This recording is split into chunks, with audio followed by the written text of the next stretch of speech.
അതിന്റെ 20-21 വാക്യങ്ങൾ നമുക്കൊന്ന് വായിക്കാം. യൂദയുടെ ലേഖനം 20-21 വാക്യങ്ങൾ.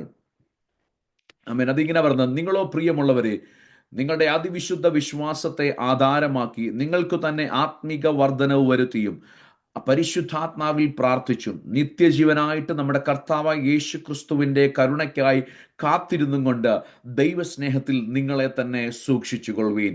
ആമേൻ. നമുക്ക് വളരെ സുപരിചിതമായ വാക്യമാണ്. അനേക സന്ദേശങ്ങൾ എല്ലാ ദൈവദാസന്മാരും പറയുന്ന പദമാണെങ്കിലും ഞാൻ ഇന്ന് രാത്രിയിൽ ആ പദം ഒന്നും കൂടെ പറയുകയാണ്. സുപരിചിതമായ വാക്യങ്ങൾ നമ്മൾ പല പ്രാവശ്യം വായിക്കുകയും ചിന്തിക്കുകയും ചെയ്തിട്ടുള്ള യൂദയുടെ ലേഖനം.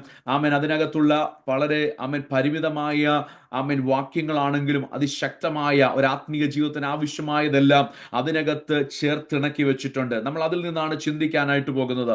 അതിനു മുമ്പ് ഒരു വാക്കിൽ നമുക്ക് പ്രാർത്ഥിക്കാം. സ്വർഗ്ഗീയ നല്ല പിതാവേ, നല്ല സമയത്തിനായി ഞാൻ ദൈവത്തെ വാഴ്ത്തുകയാണ്, സ്തുതിക്കുകയാണ്. ഇന്ന് രാത്രിയിൽ ഞങ്ങൾ ദൈവവചനവുമായി ദൈവസന്നിധിയിൽ ഇരിക്കുമ്പോൾ പരിശുദ്ധാത്മാവ് ഞങ്ങളോട് ഇടപെടുമാറാകണമേ. വചനത്തിന്റെ ആഴങ്ങളിലേക്ക് പരിശുദ്ധാത്മാവ് ഇറക്കുമാറാകണമേ. കർത്താവ്, ദൈവജനത്തിന്റെ എല്ലാ നിലവാരത്തിലും അതൊരു വിടുതലായി അനുഗ്രഹമായി തീരുവാൻ ദൈവം ഇടയാക്കുന്നതിനായി സ്തോത്രം. സകലത്തെയും ദൈവകരങ്ങളിലേക്ക് ഏൽപ്പിക്കുന്നു. പ്രാർത്ഥന കേട്ടതിനായി സ്തോത്രം, യേശുവിന്റെ നാമത്തിൽ തന്നെ. ആമേൻ, ആമേൻ. കർത്താവ് എല്ലാവരെയും സഹായിക്കട്ടെ. ഒരിക്കൽ കൂടെ എല്ലാവർക്കും സ്നേഹവന്ദനത്തെ അറിയിക്കുകയാണ്. നമ്മൾ വായിച്ചത് വളരെ മനോഹരമായ ഒരു വാക്യമാണ്. അതിനകത്ത് ഒരു ദൈവ പൈതലിനെ സംബന്ധിച്ച് എങ്ങനെ ആയിരിക്കണമെന്നുള്ളത്, ഒരു വിശ്വാസിയുടെ ജീവിതത്തിനകത്ത്, ഒരു ദൈവ പൈതലിന്റെ ജീവിതത്തിനകത്ത് ഉണ്ടാകേണ്ടുന്നതായ അനുഭവങ്ങളെ പറ്റി വളരെ വ്യക്തമായിട്ട് ഇവിടെ പ്രതിപാദിച്ചിരിക്കുകയാണ്. യൂദയുടെ ലേഖനത്തിനകത്ത് നമുക്കറിയാവുന്ന ഒത്തിരി കാര്യങ്ങളുണ്ടെങ്കിലും ഞാൻ ഒന്ന് രണ്ട് കാര്യങ്ങൾ ഓടിച്ചു പറഞ്ഞിട്ട് വായിച്ച വാക്യത്തിലേക്ക് വരുവാനായിട്ട് താല്പര്യപ്പെടുകയാണ്. നമ്മൾ ഈ ഒരു പർട്ടിക്കുലർ ഭാഗം വായിച്ചു വരുമ്പോൾ നമുക്ക് മനസ്സിലാക്കാൻ കഴിയുന്ന കാര്യം, അതിന്റെ 3-ാമത്തെ വാക്യം, ഇത് ആരെഴുതി, ഇത് ആർക്കെഴുതി എന്നുള്ളതൊക്കെ നമുക്ക് നല്ലതുപോലെ അറിയാം. ഞാൻ അതിലേക്കൊന്നും ഇന്ന് രാത്രിയിൽ കടന്നു പോകാനായിട്ട് താല്പര്യപ്പെടുന്നില്ല. 3-ാമത്തെ ആ വാക്യത്തിലേക്ക് വരുമ്പോൾ അവിടെ എഴുതിയിരിക്കുന്ന ഒരു പദമുണ്ട്, പ്രിയരെ, നമുക്ക് പൊതുവിലുള്ള രക്ഷയെക്കുറിച്ച് നിങ്ങൾക്ക് എഴുതുവാൻ സകല പ്രയത്നവും ചെയ്യുകയിൽ വിശുദ്ധന്മാർക്ക് ഒരിക്കലായിട്ട് ഫലമേൽപ്പിച്ചിരിക്കുന്ന വിശ്വാസത്തിന് വേണ്ടി പോരാടേണ്ടതിന് പ്രബോധിപ്പിക്കുവാൻ ആവശ്യമെന്ന് എനിക്ക് തോന്നി. ഇവിടെ ഈ ലേഖനം എഴുതുമ്പോൾ അതിശക്തമായി പ്രതിപാദിച്ചിരിക്കുന്ന ഒരു പദമാണ് വിശ്വാസത്തിന് വേണ്ടി പോരാടുക, വിശ്വാസത്തിന് വേണ്ടി പോരാടുക.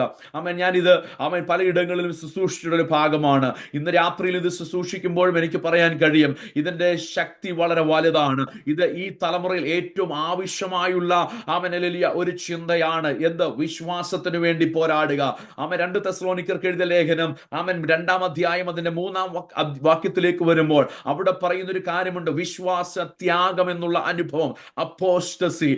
വിശ്വാസ ത്യാഗം സംഭവിക്കുന്ന അനുഭവങ്ങളെ പറ്റി വളരെ വ്യക്തമായിട്ട് എഴുതി വെച്ചിരിക്കുമ്പോൾ ഇന്നത്തെ തലമുറയിലും നാം കണ്ടുകൊണ്ടിരിക്കുന്ന ഒരു അനുഭവമാണ് വിശ്വാസ ത്യാഗം. ഒരു സൈഡിൽ ജനം വിശ്വാസത്തിലേക്ക് വരുമ്പോൾ മറുവശത്ത് വിശ്വാസികൾ എന്ന് പേര് പറയുന്നവർ, വിശ്വാസത്തിന് വേണ്ടി പല വില കൊടുത്തവർ, കാലങ്ങൾ മുൻപോട്ട് പോയപ്പോൾ പല പ്രതിസന്ധികളെയും കണ്ട് വിശ്വാസത്തിന് ഗുഡ് ബൈ പറഞ്ഞ് യേശുക്രിസ്തുവിലുള്ള വിശ്വാസത്തെ മതിയാക്കിയിട്ട് യാത്ര ചെയ്യുമ്പോൾ ഇന്ന് രാത്രി പറയട്ടെ, നമ്മുടെ വിശ്വാസത്തിന് വേണ്ടി നാം പോരാടുവാൻ ഇടയായി തീരണം. അതുകൊണ്ട് ഇന്ന് രാത്രി ഞാൻ ശുശ്രൂഷിക്കുവാൻ ആഗ്രഹിക്കുന്ന തലക്കെട്ട് എന്ന് പറയുന്നത് ഫൈറ്റ് ഫോർ ദ ഫെയ്ത്ത്, വിശ്വാസത്തിന് വേണ്ടി പോരാടുക, വിശ്വാസത്തിന് വേണ്ടി പോരാടുക.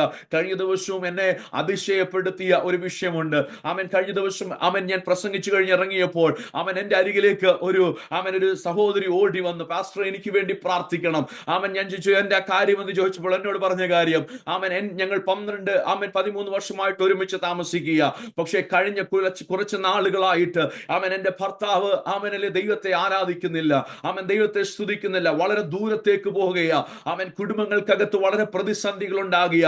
ഞാൻ പ്രാർത്ഥിക്കുന്നുണ്ട്, ഞങ്ങൾ തലമുറകളെല്ലാം ചർച്ചിൽ പോകുന്നുണ്ട്. പക്ഷേ സമയങ്ങൾ മുന്നോട്ട് പോകുന്നതനുസരിച്ച് ദൈവത്തിനുള്ള പ്രാർത്ഥന കുറഞ്ഞു, ആരാധന കുറഞ്ഞു. ഇപ്പോൾ ചർച്ചിൽ വരുന്നില്ല. വിശ്വാസം മുഴുവനായി ത്യജിച്ചു കളഞ്ഞുകൊണ്ട് പൊയ്ക്കൊണ്ടിരിക്കുക.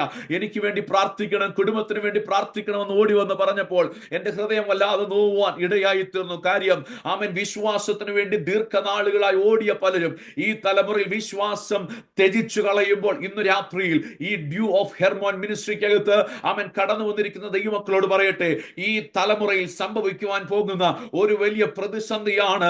കഴിഞ്ഞ നാളുകളിൽ വിശ്വാസത്തിന് വേണ്ടി വില കൊടുത്ത പലരും ചില പ്രതിസന്ധികൾ വരുമ്പോൾ അതിനോട് ഗുഡ് ബൈ പറഞ്ഞു പോകുമ്പോൾ ഇന്ന് രാത്രി ദൈവത്തോട് പ്രാർത്ഥിക്കേണ്ടതും ഉപവസിക്കേണ്ടതുമായ ഒരു വിഷയം, എന്റെ തലമുറ ഈ വിശ്വാസത്തോട് വിട്ടുപോകുവാൻ അനുവദിക്കരുത്. എന്റെ കുടുംബത്തിനകത്ത് നിന്ന്, എന്റെ സഭയ്ക്കകത്ത് നിന്ന്, ഞങ്ങൾ ആരാധിക്കുന്ന ഇടങ്ങളിൽ നിന്ന് വിശ്വാസത്തെ ത്യജിച്ചു കളഞ്ഞ് ആരും പോകാൻ അനുവദിക്കല്ലേ കർത്താവേ എന്ന് ഇന്ന് രാത്രി പ്രാർത്ഥിക്കണം. ഹല്ലേലൂയ. ഞാൻ വിശ്വസിക്കുകയാണ് ഈ ഡ്യൂ ഓഫ് ഹെർമോണിനകത്തും അങ്ങനെയുള്ള പ്രാർത്ഥനകൾ വെളിപ്പെടുന്നുവെന്ന് ഞാൻ പൂർണ്ണമായി വിശ്വസിക്കുക. ഈ തലമുറയിൽ പല മാതാപിതാക്കളോടും ചോദിക്കുമ്പോൾ പറയുന്ന ഒരു കാര്യമല്ലേ, വിശ്വാസത്തിന് വേണ്ടി ഇറങ്ങിത്തിരിച്ച പേരൻസ്, ഗ്രാൻഡ് പേരൻസ്, പക്ഷേ അടുത്തൊരു ജനറേഷനിലേക്ക് വന്നപ്പോൾ വിശ്വാസത്തെ ത്യജിച്ചു കളയുമ്പോൾ ഇന്ന് രാത്രി മറ്റൊന്നിനും വേണ്ടി ഉപവസിച്ചില്ലെങ്കിലും മറ്റൊന്നിനും വേണ്ടി പ്രാർത്ഥിച്ചില്ലെങ്കിലും നാം പ്രാർത്ഥിക്കേണ്ടുന്ന ഒരു വിഷയമുണ്ട്. ആ കർത്താവെ, നല്ല പോരാട്ടം കഴിക്കുവാൻ തലമുറകളെ ദൈവം സഹായിക്കണം. കുടുംബങ്ങളെ ദൈവം സഹായിക്കണം. സഭയെ ദൈവം സഹായിക്കണം എന്നുള്ള പ്രാർത്ഥനകൾ ഉയരുന്ന ദിവസങ്ങളായി ഇത് മാറുവാൻ ഞാൻ ആഹ്വാനം ചെയ്യുകയാണ്. ഇവിടെ യൂദലേഖനം എഴുതുമ്പോൾ പറയുന്ന ഒരു കാര്യമുണ്ട്. ഈ വിശുദ്ധന്മാർക്ക് ഒരിക്കലായിട്ട് ഭരമേൽപ്പിച്ചിരിക്കുന്ന വിശ്വാസത്തിനു വേണ്ടി പോരാടേണ്ടതിനു വേണ്ടി പ്രബോധിപ്പിക്കുക. താഴോട്ടുള്ള വാക്യങ്ങൾ പഠിച്ചു വരുമ്പോൾ 20-21 വാക്യങ്ങൾക്കകത്ത്, നമ്മൾ വായിച്ച വാക്യങ്ങൾക്കകത്ത്, ഈ വിശ്വാസത്തിന് വേണ്ടി പോരാടുമ്പോൾ ഒരു വിശ്വാസിയുടെ ജീവിതത്തിനകത്ത് ഉണ്ടാകേണ്ടുന്ന ഏകദേശം 4-5 കാര്യങ്ങളാണ് അവിടെ വെളിപ്പെടുത്തിയിരിക്കുന്നത്. അതിലേക്ക് പോകുന്നതിന് മുമ്പ് ഈ സഭയ്ക്ക് അല്ലെങ്കിൽ ഈ ലേഖനം എഴുതുമ്പോൾ പറയുകയാണ്, ഈ തലമുറയിൽ കാണുന്ന ചില പ്രവണതകൾ. യേശുവിനെ അറിഞ്ഞിട്ട് ഇറങ്ങിത്തിരിച്ച പലരും ദൈവകൃപയെ വ്യർത്ഥമാക്കി കളയുകയാണ്. യേശു ക്രിസ്തുവിനോടുള്ള ഭക്തിയെ മാറ്റിക്കളഞ്ഞിട്ട്, ഞാനിത് 4-ാമത്തെ വാക്യത്തിൽ നിന്നാണ് പറയുന്നത്, ഭക്തിയെ മാറ്റിക്കളഞ്ഞിട്ട് അഭക്തരായിട്ട് ചില മനുഷ്യർ മാറിത്തീരുകയാ. എന്താ സംഭവിക്കുന്നത്? ഭക്തിയുടെ വേഷം ധരിച്ച് ജീവിക്കുകയാണ്. കുറച്ചു കഴിയുമ്പോൾ അഭക്തന്മാരായി മാറുകയാണ്. ദൈവത്തെ അറിഞ്ഞവർ പിന്നത്തേതിൽ മാറിപ്പോവുകയാ. ധരിച്ചുകൊണ്ട്, ഭക്തിയുടെ വേഷം ധരിച്ചുകൊണ്ട് അകത്ത് തന്നെ വാഴുമ്പോൾ ഇന്ന് രാത്രി പറയട്ടെ, കണ്ടുണരുന്ന ദിവസങ്ങളായി തീരണം. അതിന്റെ നടുവിൽ ദൈവത്തിനു വേണ്ടി നിൽക്കുന്ന ഒരു തലമുറയായി തീരുവാൻ ദൈവം നമ്മളെ പറ്റി ആഗ്രഹിക്കുക. 4-ാമത്തെ വാക്യവും 5-ാമത്തെ വാക്യമൊക്കെ വായിച്ചു വരുമ്പോൾ പറയുകയാണ്, ദൈവം ഭരമേൽപ്പിച്ചതിനെ നശിപ്പിച്ചു കളഞ്ഞവരുടെ ജീവിതത്തിനകത്ത്, ഒന്നും കൂടെ പറഞ്ഞാൽ ഇറങ്ങിത്തിരിച്ചിട്ട് യാത്രാമധ്യയിൽ വിശ്വാസം നഷ്ടപ്പെട്ടു പോയവർക്കും ദൈവം കൊടുത്തതായ പദവികളെ ദുരുപയോഗം ചെയ്തവരുടെ ജീവിതത്തിനകത്ത് വന്നതും, അതുപോലെ തന്നെ ദുർനടപ്പാചരിച്ചവരുടെ ജീവിതത്തിനകത്ത് വന്ന ശിക്ഷാവധിയെയും സംബന്ധിച്ച് 5, 6, 7 വാക്യങ്ങൾക്കകത്ത് പറയുക. അവിടെ പറയാണ്, നിങ്ങൾക്കറിയാവുന്ന കാര്യം ഓർമ്മിപ്പിക്കുവാൻ അവിടെ ആഗ്രഹിക്കുക. കർത്താവ് ജനത്തെ മിസ്രൈമിൽ നിന്ന് രക്ഷിച്ചിട്ടും വിശ്വസിക്കാത്തവരെ പിന്നത്തേതിൽ നശിപ്പിച്ചു. ഇറങ്ങിത്തിരിച്ചപ്പോൾ നല്ല പാട്ടായിരുന്നു, ഇറങ്ങിത്തിരിച്ചപ്പോൾ നല്ല ആരാധനയായിരുന്നു, ചെങ്കടൽ കടന്നപ്പോൾ ആരാധനയുടെ ശക്തിയായിരുന്നു. എന്നാൽ മുൻപോട്ടുള്ള യാത്രയിൽ പ്രതിസന്ധികൾ വന്നപ്പോൾ വിളിച്ചിറക്കിയവനിലുള്ള വിശ്വാസം നഷ്ടപ്പെട്ടു പോയി. കൊടുത്ത നന്മകളും പ്രാപിച്ച അനുഗ്രഹങ്ങളും വന്ന വഴികളും മറന്നുപോയിട്ട് ദൈവത്തെ വിശ്വാസമർപ്പിക്കാൻ കഴിയാതെ പിറുപിറുപ്പുകൾ സംഭവിച്ചു പോയപ്പോൾ അവിടെ പറയുക, അങ്ങനെ പിറുപിറുത്തവരെ, വിശ്വസിക്കാത്തവരെ ദൈവം പിന്നത്തേതിൽ നശിപ്പിച്ചു കളഞ്ഞു. താഴോട്ടുള്ള വാക്യങ്ങൾ വായിച്ചു വരുമ്പോൾ തങ്ങളുടെ വാഴ്ച കാത്തുകൊള്ളാത്ത ദൂതന്മാർ, അതിനുശേഷം പറയുകയാണ്, സോദോമും ഗോമോറയെ സംബന്ധിച്ച് പറയുക. ഇത്രയും കാര്യങ്ങൾ പറഞ്ഞതിന് ശേഷമായിട്ട് താഴോട്ടുള്ള വാക്യങ്ങൾ പറയുകയാണ്, ഇങ്ങനെയുള്ളവർ നിങ്ങളുടെ ഇടയിലുമുണ്ട്, നിങ്ങളുടെ ഇടയിലും അങ്ങനെയുള്ളവർ വാഴുന്നുണ്ട്. ഇറങ്ങിത്തിരിച്ചിട്ട് വിശ്വാസം നഷ്ടപ്പെടുത്തി വിശ്വാസമില്ലാതെ കൂടെ നിൽക്കുന്ന ചിലർ. താഴോട്ടുള്ള വാക്യങ്ങൾ നോക്കണമേ. ഇവരുടെ വഴികളെ സംബന്ധിച്ച് പറയുക 3 കാര്യങ്ങൾ. ഈ അധ്യായം പഠിച്ചു വരുമ്പോൾ നമുക്ക് കാണാം, പലയിടങ്ങളിൽ 3 കാര്യങ്ങൾ പ്രതിപാദിച്ചിരിക്കുന്നത് നമുക്ക് കാണുവാനായിട്ട് സാധിക്കുന്നുണ്ട്. 11-ാമത്തെ വാക്യം പറയാണ്, അവർ കയ്യിന്റെ വഴിയിൽ നടക്കുകയും കൂലി കൊതിച്ച് ബലയാമിന്റെ വഞ്ചനയിൽ തങ്ങളെ തന്നെ ഏൽപ്പിക്കുകയും കോരഹിന്റെ മത്സരത്തിൽ നശിച്ചു പോവുകയും ചെയ്യുന്നു. ഇങ്ങനെയുള്ള ചില വഴികളെ എംബ്രേസ് ചെയ്യുന്നവർ, അങ്ങനെയുള്ള ചില വഴികളെ കൂടെ കൊണ്ട് നടക്കുന്ന ചിലർ ഇങ്ങനെ പറയുകയാണ്, ദൈവത്തെ നോക്കി ഇറങ്ങിയ പലരും അവരുടെ നോട്ടം നഷ്ടപ്പെട്ടു പോയി, അവരുടെ വഴികൾ മാറിപ്പോയി, അവരുടെ ആശ്രയം മാറിപ്പോയി. അവർ ദൈവത്തോട് മത്സരിക്കുവാനായിട്ട് ഇടയായി തീർന്നു. ഇവിടെ ലേഖനം എഴുതുമ്പോൾ യൂദ പറയുകയാണ്, ഇവർ നിങ്ങളുടെ ഇടയിലുമുണ്ട്, ഇവർ നിങ്ങളുടെ ഇടയിലുമുണ്ട്. 12-ാമത്തെ വാക്യം നോക്കിയേ, ഇവർ നിങ്ങളുടെ സ്നേഹസദ്യകളിൽ മറഞ്ഞു കിടക്കുന്ന പാറകൾ. 12 മുതൽ 16 വരെയുള്ള വാക്യങ്ങൾ പഠിച്ചു വരുമ്പോൾ ഏകദേശം 13 വഴികളെ പറ്റി, അല്ലെങ്കിൽ 13 തലങ്ങളെ പറ്റി പറയുക, വ്യക്തി ജീവിതങ്ങളെ പറ്റി പറയുക, അവരുടെ അനുഭവങ്ങളെ പറ്റി പറയുക. ഞാൻ പറഞ്ഞല്ലോ, തുടക്കത്തിൽ കാണുന്നു വിശ്വാസത്തിന് വേണ്ടി പോരാടണം. എന്തുകൊണ്ട് വിശ്വാസത്തിന് വേണ്ടി പോരാടണം എന്ന് പറഞ്ഞു? വിശ്വാസ ത്യാഗം സംഭവിച്ചുകൊണ്ടിരിക്കുന്ന തലമുറയിൽ വിശ്വാസത്തിന് വേണ്ടി പോരാടണം. താഴോട്ടുള്ള വാക്യങ്ങൾ നമ്മൾ പഠിച്ചപ്പോൾ പറഞ്ഞ കാര്യം, ഇതിന്റെ മധ്യത്തിൽ പഴയ നിയമ ചരിത്രങ്ങളെ എടുത്തിട്ട് പറയുകയാണ്, ഇറങ്ങിത്തിരിച്ച പലരും തങ്ങളുടെ വിശ്വാസത്തെ ത്യജിച്ചു കളഞ്ഞതിന്റെ ഫലമായി അവർ നാശത്തിലേക്കും പ്രതിസന്ധിയിലേക്കും പോയെങ്കിൽ പറയുകയാണ്, ഇവർ ഇപ്പോഴും ഇങ്ങനെയുള്ള ചില കൂട്ടർ നിങ്ങളുടെ ഇടയിലുമുണ്ട്. അവരെ സൂക്ഷിച്ചുകൊണ്ട് അതിന്റെ മധ്യത്തിൽ ജീവിക്കണം.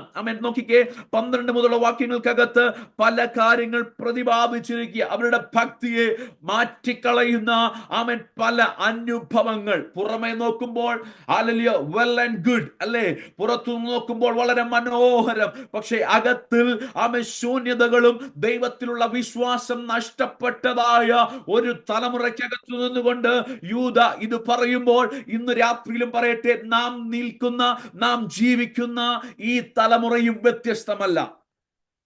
നിങ്ങളെല്ലാം എൻ്റെ കൂടെ ഉണ്ടെന്ന് വിശ്വസിക്കുക. നാം ജീവിക്കുന്ന ഈ തലമുറയും വ്യത്യസ്തമല്ല. ഇതിന്റെ മധ്യത്തിൽ ഇങ്ങനെ സംഭവിച്ചു കൊണ്ടിരിക്കുമ്പോൾ 17-ാമത്തെ വാക്യം നോക്കിക്കേ. നിങ്ങളുടെ കൈ ബൈബിൾ ഉണ്ടെങ്കിൽ നിങ്ങളൊന്ന് തുറന്നേ. 17-ാമത്തെ വാക്യം പറയാം, നിങ്ങളോ പ്രിയരെ, നമ്മുടെ കർത്താവായ യേശുവിന്റെ അപ്പോസ്തലന്മാർ മുൻ പറഞ്ഞ വാക്കുകളെ ഓർത്തുകൊള്ളുവീൻ. അടുത്ത വാക്യം, അന്ത്യകാലത്ത് ഭക്തികെട്ട മോഹങ്ങളെ അനുസരിച്ച് നടക്കുന്ന പരിഹാസികൾ ഉണ്ടാകുമെന്ന് ഞാൻ നിങ്ങളോട് പറഞ്ഞുവല്ലോ. അവരെങ്ങനെയുള്ളവരാണ്? വീണ്ടും പറയുക, 3 സ്വഭാവങ്ങളെ വ്യക്തമാക്കുക. അവർ ഭിന്നതയുണ്ടാക്കുന്നവർ, പ്രാകൃതന്മാർ, ആത്മാവില്ലാത്തവർ. ഇങ്ങനെ പറഞ്ഞിട്ട് പറയുകയാണ്, എന്നാൽ ഇതിന്റെ മധ്യത്തിൽ നിങ്ങൾ എങ്ങനായിരിക്കണം? ഞാൻ പ്രാരംഭത്തിൽ പറഞ്ഞല്ലോ, വിശ്വാസത്തിന് വേണ്ടി പോരാടുമ്പോൾ, വിശ്വാസത്തിന് വേണ്ടി പോരാടി ജീവിക്കുമ്പോൾ, നിങ്ങൾ ഇങ്ങനെയുള്ള ഒരു തലമുറയുടെ നടുവിൽ, നിങ്ങൾ ഇങ്ങനെയുള്ള ഒരു അനുഭവത്തിന്റെ നടുവിൽ നിൽക്കുമ്പോൾ യൂദ പറയുകയാണ്, നിങ്ങൾ എന്തെടുക്കണം? ഒന്നാമത്തെ കാര്യം ഞാൻ പറയാൻ ആഗ്രഹിക്കുകയാണ്, നിങ്ങളുടെ അഭിവിശുദ്ധ വിശ്വാസത്തെ ആധാരമാക്കി ഒന്നാമത്തെ കാര്യം, നിങ്ങൾക്ക് തന്നെ ആത്മിക വർധനവ് വരുത്തണം. ഒന്നാമത്തെ കാര്യം, build or edify yourself upon the most holy faith. അവിടെ പറയുകയാണ്, നിങ്ങളുടെ ആത്മിക ജീവിതത്തിന് ആത്മിക വർധന വരുത്തണമെന്നാ പറഞ്ഞിരിക്കുന്നത്. നിങ്ങൾക്ക് തന്നെ ആത്മിക വർധനവ് വരുത്തണം. ഈ ആത്മിക വർധനവിന് വേണ്ടി നാം ചെയ്യേണ്ടുന്ന കാര്യങ്ങൾ എന്നതൊക്കെയാണെന്ന് നമുക്ക് നല്ലതുപോലെ അറിയാം. ഒരു വാക്യം മാത്രം അതിനോട് ചേർന്ന് വായിച്ചിട്ട് ഞാൻ വേഗം മുന്നോട്ട് പോകാനായിട്ട് താല്പര്യപ്പെടുകയാണ്. അതിനായിട്ട് കൊലോസ്യ ലേഖനത്തിലേക്ക് നമുക്ക് വേഗം കടന്നു വരാം. കൊലോസ്യർക്ക് എഴുതിയ ലേഖനം 2-ാം അധ്യായത്തിലേക്ക് വരുമ്പോൾ അവിടെ പറഞ്ഞിരിക്കുന്ന ചില വാക്യങ്ങളുണ്ട്. കൊലോസ്യർക്ക് എഴുതിയ ലേഖനം, Colossians chapter 2 verse number 6 and 7. അവിടെ പറഞ്ഞിരിക്കുന്ന വാക്യതാണ്, ആകയാൽ നിങ്ങൾ കർത്താവായ ക്രിസ്തു യേശുവിനെ കൈക്കൊണ്ടതുപോലെ അവന്റെ കൂട്ടായ്മയിൽ നടന്നുകൊള്ളുവീൻ.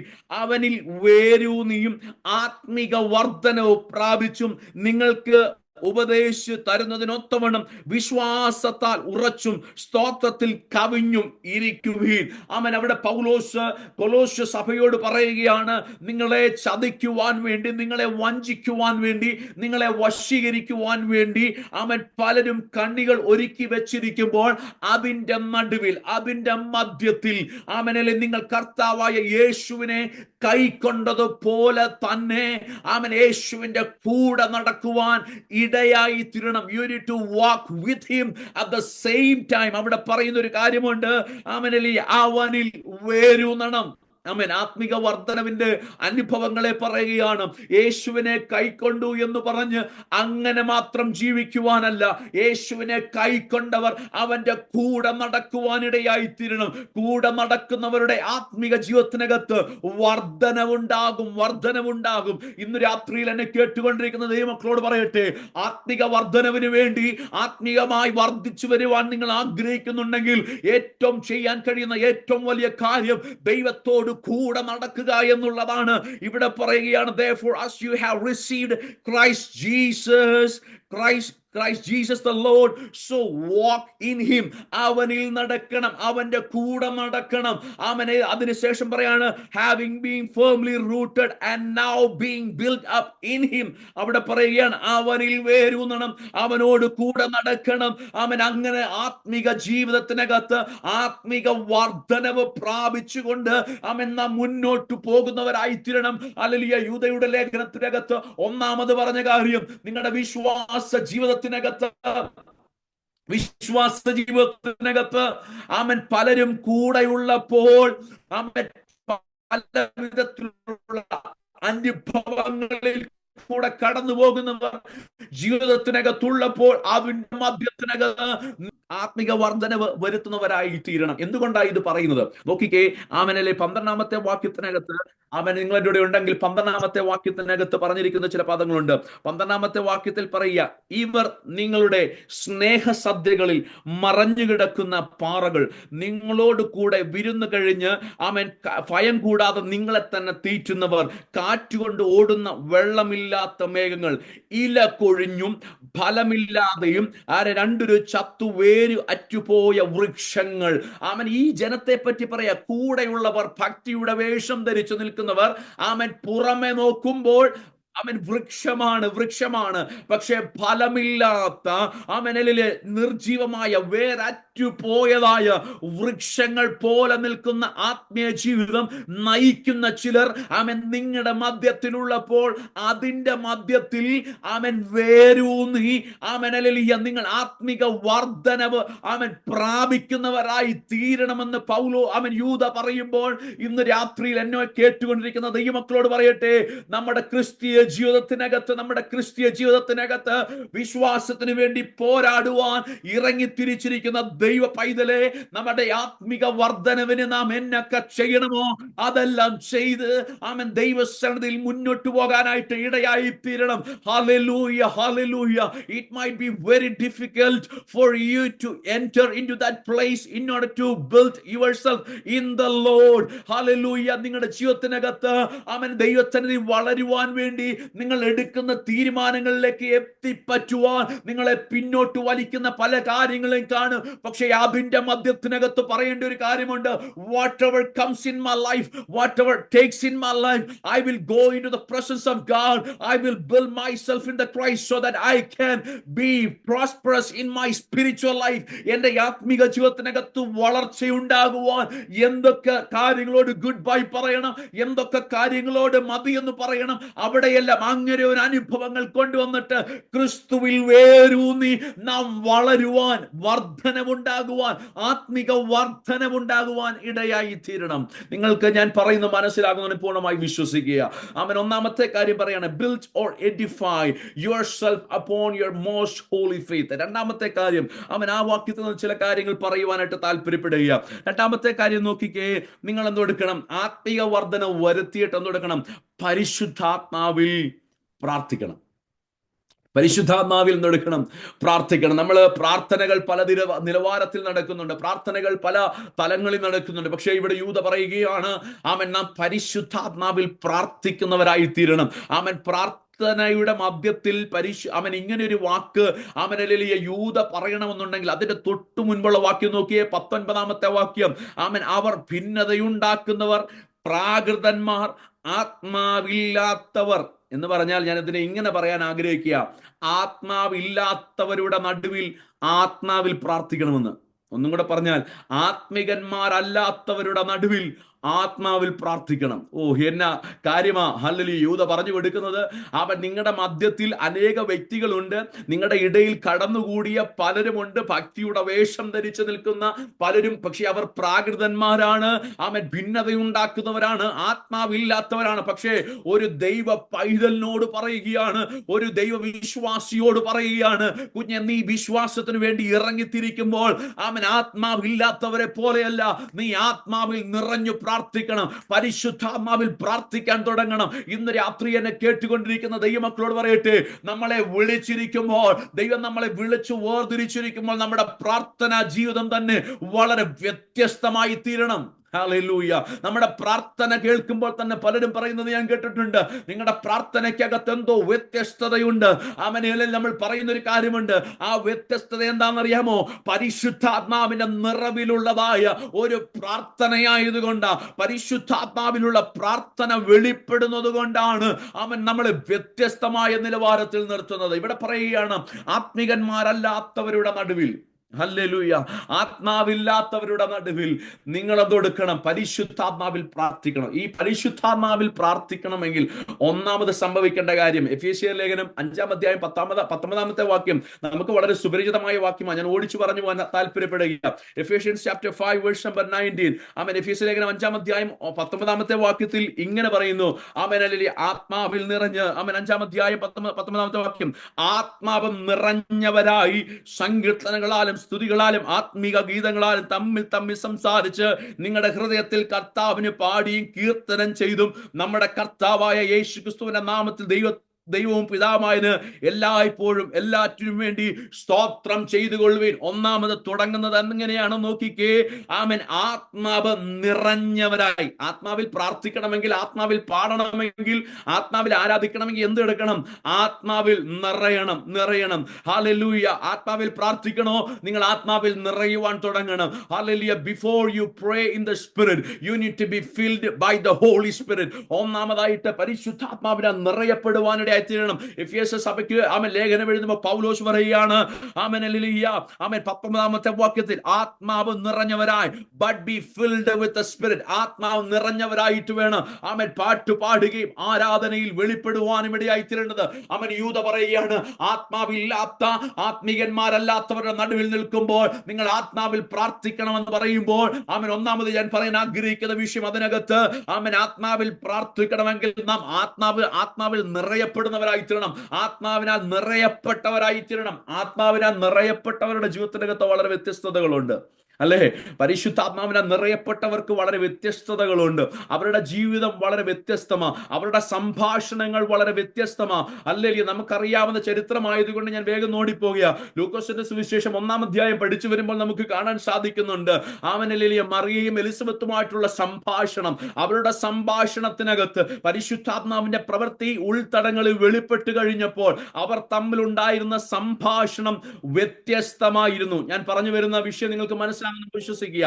ആത്മാവിനാൽ നിറയപ്പെട്ടവർ അവരുടെ സംഭാഷണ രീതിക്ക്, അവരുടെ സംസാരങ്ങൾക്ക് വ്യത്യസ്തതയുണ്ടാകും. അവരുടെ വാഗ്ദത്തങ്ങളെ പറ്റിയുള്ള സംസാരങ്ങൾ, അവർക്ക് ദൈവത്തെ പറ്റിയുള്ള സംസാരങ്ങൾ, അവരുടെ ജീവിതത്തിനകത്ത് അവരുടെ കോൺവെർസേഷൻ വളരെ വ്യത്യസ്തമായിരിക്കും. രണ്ടാമത്, അവരുടെ അമനലിലെ പ്രതിസന്ധികളെ നേരിടുന്ന അനുഭവങ്ങൾ വളരെ വ്യത്യസ്തമായിരിക്കും. ഹല്ലേലൂയ. എന്താണ്? അവൻ ഒരു വാക്യം മാത്രം ഞാൻ ഓടിച്ചു പറയാൻ ആഗ്രഹിക്കുക. അപ്പോസ്തല പ്രവൃത്തികളുടെ പുസ്തകം 7-ാം അധ്യായം അവൻ 54 മുതലുള്ള വാക്യങ്ങൾ പഠിച്ചു വരുമ്പോൾ, സ്തെഫാനോസിന്റെ ജീവിതം നമുക്കറിയാം. അവൻ വളരെ പ്രതിസന്ധിയിൽ കൂടെ കടന്നു പോകുകയാ. ആമേൻ. യേശുവിന്റെ നാമം നിമിത്തം താൻ പ്രതിസന്ധിയിൽ കൂടെ കടന്നു പോകുമ്പോൾ തന്റെ നേരെ അനേകർ എന്തെടുക്കുക? ആമേൻ. പല്ല് കടിച്ച് തന്നെ കൊന്നുകളയുവാൻ കൽക്കഷ്ണങ്ങൾ എടുക്കുമ്പോൾ താൻ പറയുന്ന, അവിടെ എഴുതിയിരിക്കുന്ന ഒരു കാര്യമുണ്ട്, അവൻ പരിശുദ്ധാത്മാവ് നിറഞ്ഞവനായി ആമേൻ സ്വർഗത്തിലേക്ക് ഉറ്റുനോക്കി. ആമേൻ. ഇന്ന് രാത്രിയിൽ എന്നെ കേട്ടുകൊണ്ടിരിക്കുന്ന ദൈവമക്കളോട് പറയട്ടെ, പരിശുദ്ധാത്മാവിനാൽ നിറയപ്പെട്ടവന്റെ സംസാരത്തിന് വ്യത്യാസമുണ്ട്. പരിശുദ്ധാത്മാവിനാൽ നിറയപ്പെട്ടവന്റെ ആരാധനയ്ക്ക് വ്യത്യാസമുണ്ട്. പരിശുദ്ധാത്മാവിനാൽ നിറയപ്പെട്ടവന്റെ ആമേൻ പ്രതിസന്ധികളോടുള്ള പെരുമാറ്റം വളരെ വ്യത്യസ്തമാണ്. ഹല്ലേലൂയ. ആമേൻ. സ്തെഫാനോസ് എന്നതാ ചെയ്തത്? പ്രതിസന്ധി വന്നപ്പോൾ അവൻ പരിശുദ്ധാത്മാവ് നിറഞ്ഞവനായിട്ട് ഉയരത്തിലേക്ക് നോക്കുവാൻ ഇടയായി തീർന്നു. ഇന്ന് രാത്രിയിൽ അവിടെ നിന്നൊരു ദൂത് കൂടെ ഞാൻ പറഞ്ഞിട്ട് മുന്നോട്ട് ആഗ്രഹിക്കുക. പ്രതിസന്ധികളുടെ മധ്യത്തിൽ ഉയരത്തിലേക്ക് നോക്കണമെന്നുണ്ടെങ്കിൽ പരിശുദ്ധാത്മാവിന്റെ നിറവ് പ്രാപിച്ചവന് മാത്രമേ ആമൻ ഉയരത്തിലേക്ക് നോക്കി ദൈവത്തിന്റെ പ്രവർത്തികളെ കാണാൻ കഴിയത്തുള്ളൂ. ആമൻ. അല്ലെങ്കിൽ വേഗം എന്ന് പറഞ്ഞു പോകട്ടെ. ഒന്നാമത്, പരിശുദ്ധാത്മാവ് നിറഞ്ഞവന്റെ സംഭാഷണങ്ങൾക്ക് വ്യത്യാസമുണ്ട്. പരിശുദ്ധാത്മാവ് നിറഞ്ഞവന്റെ ആമൻ പ്രതിസന്ധികളെ നേരിടുന്നതിന് വ്യത്യാസമുണ്ട്. ഒരു കാര്യം കൂടെ പറഞ്ഞിട്ട് മുന്നോട്ട് പോകട്ടെ. അവൻ 1 കൊരിന്ത്യർക്ക് എഴുതിയ ലേഖനം 2-ാം അധ്യായത്തിലേക്കൊക്കെ വരുമ്പോൾ നമുക്ക് കാണാൻ കഴിയുന്ന ഒരു കാര്യമുണ്ട്. പൗലോസിന്റെ ശുശ്രൂഷയ്ക്ക് വിരോധമായിട്ട് ആമൻ ചിലർ എഴുന്നേൽക്കുമ്പോൾ പൗലോസിന്റെ ശുശ്രൂഷകളിൽ ആമൻ തന്റെ ജീവിതത്തിനകത്ത് പ്രതിസന്ധികൾ വരുന്നത് കണ്ടപ്പോൾ ആമൻ മറ്റു ചില അപ്പോസ്തലന്മാരെ മറ്റു ചില അപ്പോസ്തലന്മാരെന്ന് പേരുള്ളവരെ കണ്ടുകൊണ്ട് അവൻ പൗലോസിനെതിരെ തിരിഞ്ഞു പോരാടുമ്പോൾ, തിരിഞ്ഞ് സംസാരിക്കുമ്പോൾ, താനാൽ അവൻ സ്ഥാപിക്കപ്പെട്ട സഭയിലുള്ള ജനം തന്നെ തനിക്ക് നേരെ തിരിയുമ്പോൾ താൻ പറയുന്ന ഒരു കാര്യമുണ്ട്. അവൻ ഞങ്ങൾ പോരാട്ടമുണ്ട്, പക്ഷേ ഞങ്ങൾ പോരാടുന്ന രീതിക്ക് വ്യത്യസ്തമാ. നിങ്ങൾ ഞങ്ങളോട് പല കാര്യങ്ങൾ പറയുന്നുണ്ടെങ്കിലും we are acting differently, we are going to act differently. ഇന്ന് രാത്രിയിൽ എന്നെ കേട്ടുകൊണ്ടിരിക്കുന്ന ദൈവദാസന്മാർ ഇതിനകത്തുണ്ടെന്ന് എനിക്കറിയാം. അവൻ എനിക്ക് ലഭിച്ചിരിക്കുന്ന അഭിഷേകത്തിന് മുമ്പാകെ നിന്നുകൊണ്ട് പറയട്ടെ, നിങ്ങളുടെ ശുശ്രൂഷയ്ക്ക് നേരെ അവൻ ചോദ്യങ്ങൾ ഉന്നയിക്കുമ്പോൾ, നിങ്ങളുടെ ആത്മിക ജീവിതത്തിന് നേരെ ചോദ്യങ്ങൾ ഉന്നയിക്കുമ്പോൾ, ശുശ്രൂഷകൾക്ക് നേരെ വെല്ലുവിളി ഉയർത്തുമ്പോൾ, സാധാരണ ലോകക്കാർ പ്രതികരിക്കുന്ന പോലെ പ്രതികരിക്കരുത്. ആത്മീയമായിട്ട് പ്രതികരിക്കുവാൻ തുടങ്ങണം. ആത്മീയമായിട്ട് പ്രതികരിക്കാൻ തുടങ്ങുമ്പോൾ അവൻ നിനക്ക് നേരെ വായ് പിളർന്നതെല്ലാം വായടഞ്ഞു മാറിപ്പോകുമെങ്കിൽ ഇന്ന് രാത്രി പറയണം, കർത്താവേ, ആത്മാവിൽ പ്രതികരിക്കാനുള്ള ഒരു കൃപയും കൃപാവരവും എനിക്ക് തരണമേ എന്ന് ദൈവത്തോട് പ്രാർത്ഥിക്കുവാൻ ഇടയായി തീരട്ടെ. ആമേൻ.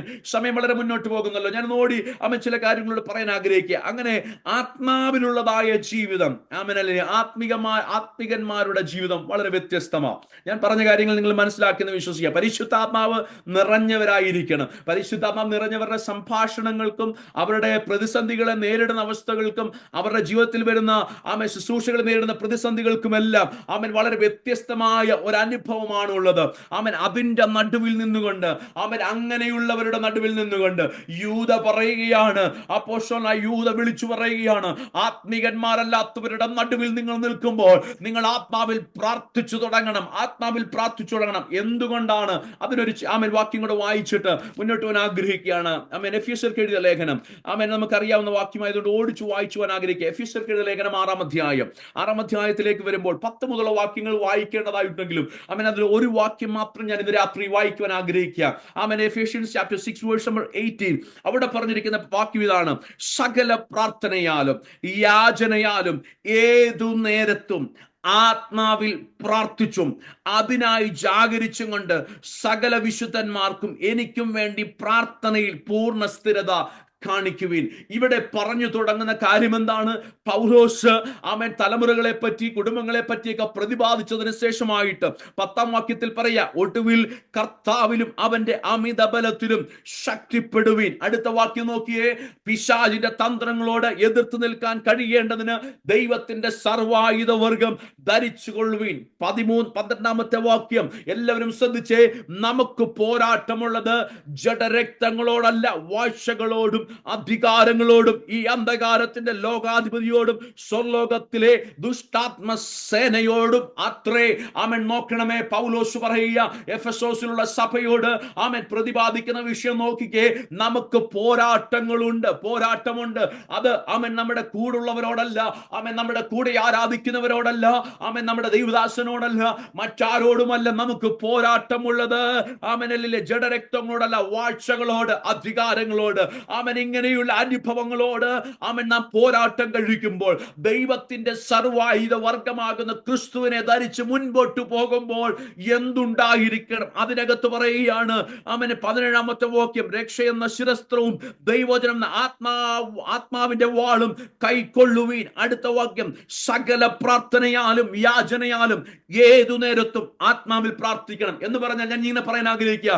ഒരു ബാറ്റിൽ ഫീൽഡിൽ നിൽക്കുമ്പോൾ, ഒരു യുദ്ധത്തിന് വേണ്ടി നിൽക്കുമ്പോൾ അവൻ യുദ്ധത്തിനകത്ത് അവൻ യുദ്ധത്തിന് വേണ്ടിയുള്ള എല്ലാ വസ്ത്രങ്ങളും ആയുധങ്ങളും പിടിച്ചിരിക്കുന്ന ഒരു വ്യക്തി അവൻ യുദ്ധക്കളത്തിൽ ഉറങ്ങിപ്പോയാൽ, അവൻ ജാഗരിച്ചിരിക്കാൻ കഴിയാതെ പോയാൽ, അവൻ അതിനകത്ത് വിജിലന്റ് ആയിട്ടിരിക്കുവാൻ കഴിയാതെ പോയാൽ, ശത്രുവായവൻ അവന് എത്ര വസ്ത്രം, എത്ര അവനിൽ യുദ്ധത്തിന് വേണ്ടിയുള്ള വസ്ത്രമുണ്ടെന്ന് പറഞ്ഞാലും, എത്ര ആയുധമുണ്ടെന്ന് പറഞ്ഞാലും, അവന്റെ തന്ത്രങ്ങളിൽ കൂടെ അവൻ ആ വസ്ത്രം ധരിച്ചിരിക്കുന്ന പോരാളിയെ നഷ്ടപ്പെടുത്തി കളയുമെങ്കിൽ, ഇന്ന് രാത്രി പറയുകയാണ്, അവൻ ക്രിസ്തുവിനെ ധരിച്ച് നിങ്ങൾ നിൽക്കുമ്പോൾ തന്നെ അവൻ you need to be very vigilant by having a prayer life that is by the spirit led prayer.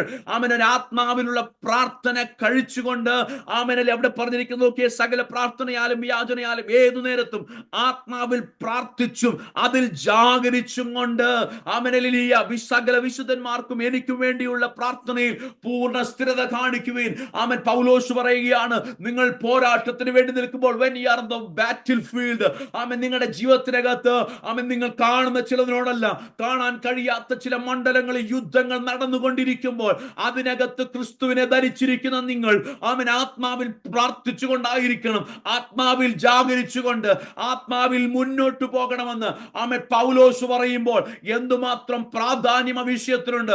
അതുകൊണ്ടല്ലേ യൂദ പറഞ്ഞിരിക്കുന്നത്, നിങ്ങളുടെ ചുറ്റുപാടും ദൈവത്തെ തിരിച്ചു കളയുന്നവർ, അവൻ ദൈവത്തിന്റെ കൃപയെ വ്യർത്ഥമാക്കി കളയുന്നവർ, യേശു ക്രിസ്തുവിന്റെ രക്ഷയെ മാറ്റിക്കളയുന്നവർ, അവർ ദുരുദ്ദേശത്തിന് വേണ്ടി ഉപയോഗിക്കുന്നവർ, അവൻ അതിനകത്തുള്ളപ്പോൾ ഭക്തിയുടെ വേഷം ധരിച്ചുകൊണ്ട് അഭക്തരായി ജീവിക്കുന്നവരുടെ മധ്യത്തിൽ, ആത്മാവില്ലാത്തവരായി ജീവിക്കുന്നവരുടെ മധ്യത്തിനകത്ത് പൗലോസ് പറയുക, അവൻ you need to pray in the spirit, അവൻ ആത്മാവിൽ പ്രാർത്ഥിക്കാൻ തുടങ്ങണം. Hallelujah, hallelujah. ഇന്ന് രാത്രി എന്നെ കേൾക്കുന്നവരോട് ഞാൻ ഇങ്ങനെ പറയാൻ ആഗ്രഹിക്കുക, ആത്മീയ ജീവിതത്തിനകത്ത്, വിശ്വാസ ജീവിതത്തിനകത്ത് ഞാൻ പറഞ്ഞതുപോലെ വിശ്വാസ ത്യാഗം സംഭവിച്ചുകൊണ്ടിരിക്കുന്ന ഈ തലമുറയിൽ നിനക്കെതിരെ, എനിക്കെതിരെ, ദൈവമൈതലേ നമുക്കെതിരെ വരുന്നതായ പിശാചിന്റെ തന്ത്രങ്ങളോട് എതിർത്ത് നിൽക്കണമെങ്കിൽ അതിന്റെ മധ്യത്തിൽ ആത്മാവിലുള്ള ഒരു പ്രാർത്ഥനയും കൂടെ വെളിപ്പെടണം.